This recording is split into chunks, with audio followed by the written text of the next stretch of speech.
My name is John Storer. I'm the president of the Huachinca Prospectors Association, and we're going to do a demonstration of how our high banker recirculator works. And if you come out to one of our outings, this is the way we are going to run your material. First of all, you process your material down and you classify it using a 1/2 inch or a 1/4 inch classifier, whichever size you want. And then we set it up so that it runs off of a battery.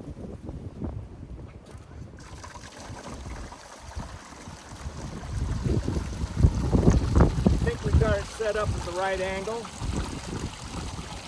And then all you do is make sure you got your tailings bucket underneath where it's supposed to be.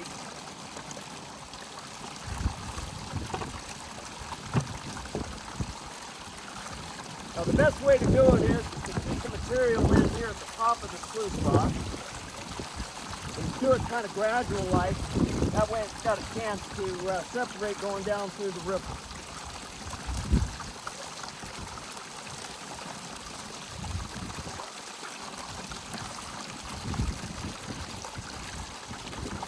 Slow is always good.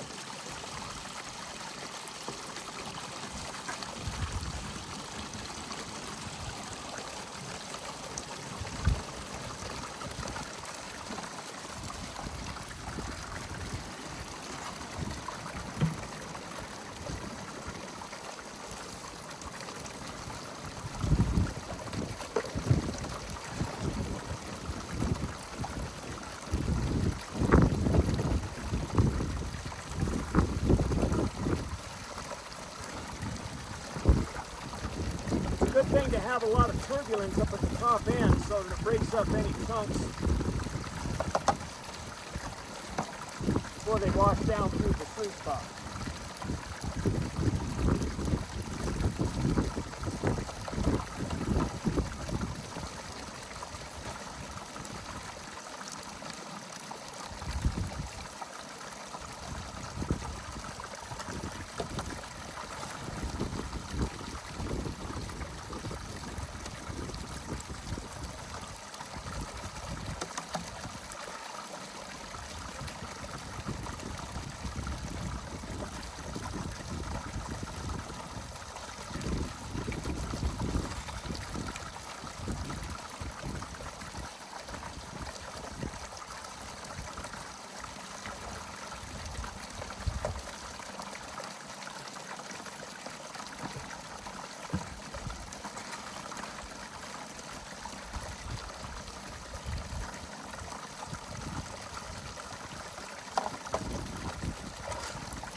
There's just a little bit left in the bucket. I'm going to go ahead and just kind of pour it in there.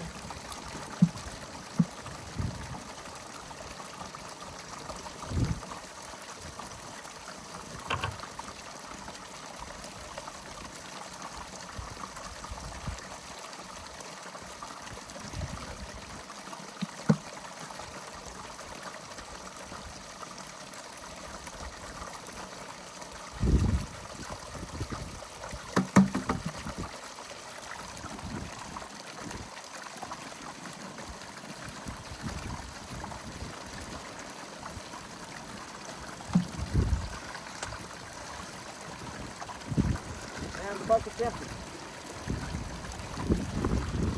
After you finish running the material and got it all into the sluice box, you want to let it run for a little bit. And what that'll do is that'll help eliminate a lot of the light stuff that's in the ripple.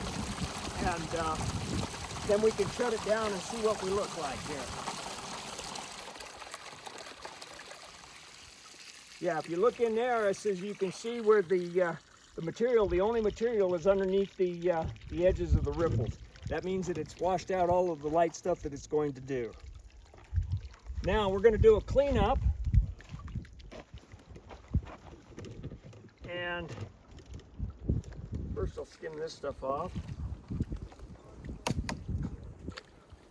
You always have organic material that builds up in there.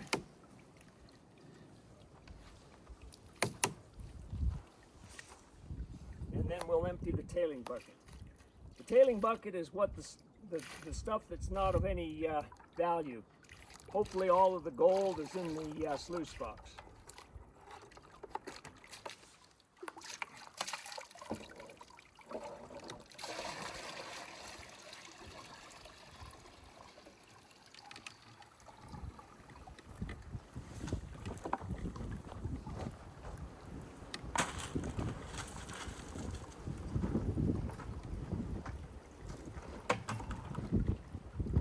A little bit more of this stuff out of there.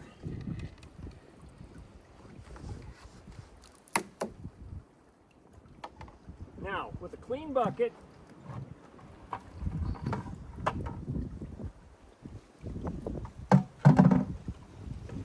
we'll go ahead and clean out the sluice. Now, this is going to be your concentrates. Undo the buckles on the side. We lift up the ripples in the carpet where everything is trapped. We're going to roll it up. You don't want to just pull it out because you could lose some gold into our tank. So by rolling it up, we're not going to slosh any of it out. And the carpet, we just fold it back, roll it backwards, and shake it out, and get all of this stuff into the bucket.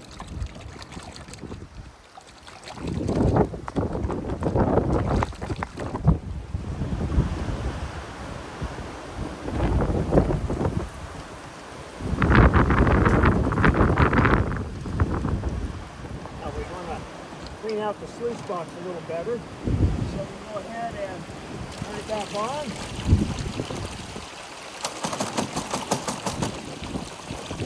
Make sure that we rinse it all down.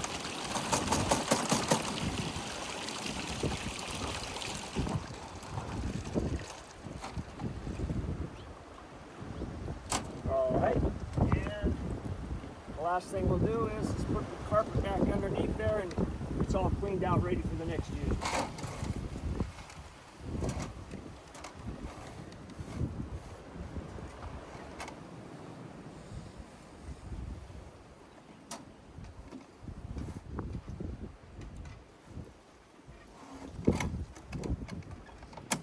Buckles back up, and it's all cleaned out, ready for somebody else. Now we've got the concentrates here, and we'll go ahead and put them in a pan and pan it out.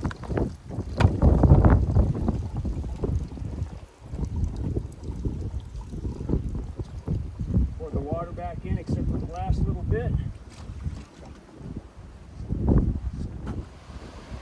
My name is John Storr. I'm the president of the Huachuca Prospectors Association, and we're out here in Ash Canyon on our claim, and we're going to do a little demonstration for the people out there on what to do and how to pan.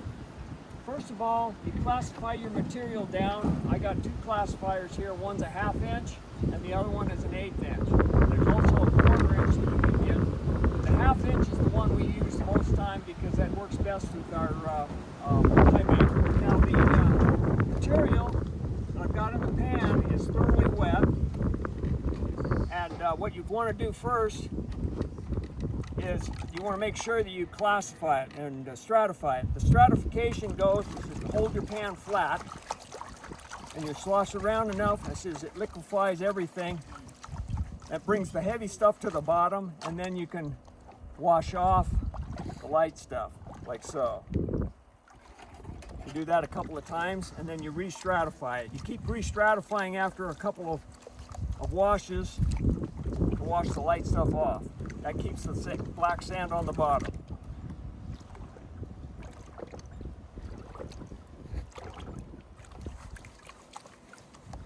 You just keep doing that until you get it down to just a little bit of material in your pan. Now you can see a little bit of the black sand is showing back here. That's good because that means that you're getting it washed down.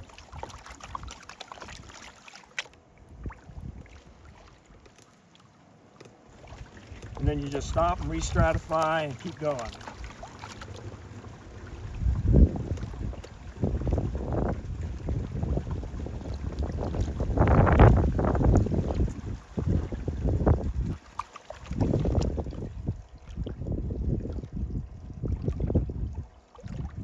Now the black sand is starting to show up more and more, so we'll go a little bit slower, getting the blonde sand off.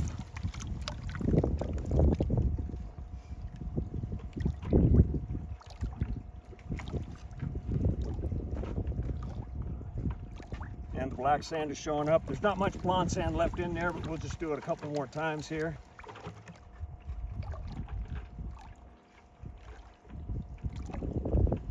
Now we're getting it down to where there's just black sand in there. One more.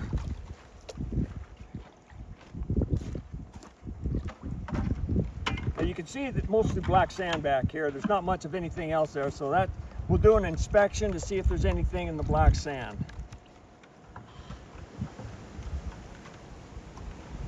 Now at this point, this is at the point where you're going to find only heavy stuff in your pan, and these black rocks are probably magnetite, which is basically iron.